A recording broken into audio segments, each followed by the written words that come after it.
Teka, ganyan ka lang. May video sa akin.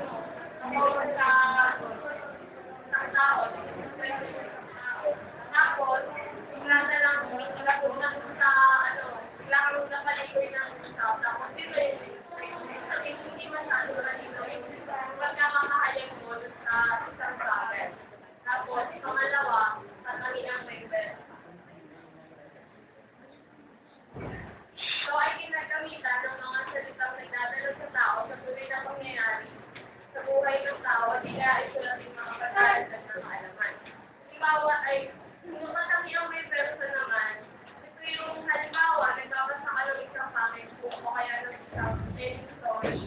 Tapos, basa ka lang ng basa, hindi mo na mamalayan na nasa kalagitnaan ka na pala kasi sobrang nakaka-relate ka dito sa binabasa mo. Kumbaga, yung isang author, nire-relate niya sa buhay ng tao o nire-relate niya sa buhay ng tao o kaya pinabasa niya sa tunay na buhay yung mga sulat yung ginagawa niya. Kaya yung mga tao nagiging interesado kung sa bakda ginawa niya o sa sulat na ginawa niya.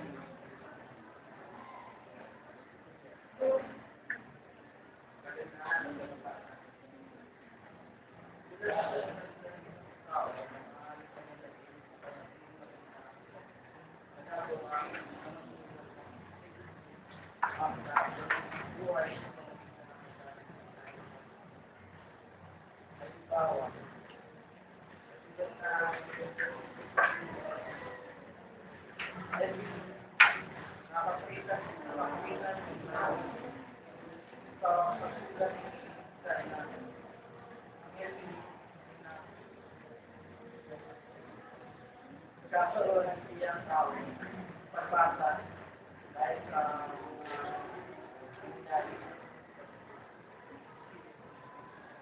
character. Kung makita mo sa may pagkakaya, may pagkakilala, magkikita na pagkakita, kung ano yung character na nagkakasaya, character din ng mga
ito yung gawa nila lang, may hinata ang aklat, tapos umaandar ka, simula pa lang, parang alam mo na kung anong malalabasan, alam mo na kung anong magaganap o anong mangyayari.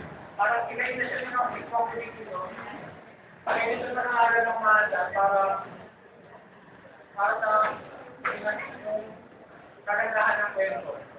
Kung yung mga bagay na hindi mo na napapansin yung oras, pagka nabasa mo, napakinggan mo, o kaya nakita mo isang bagay.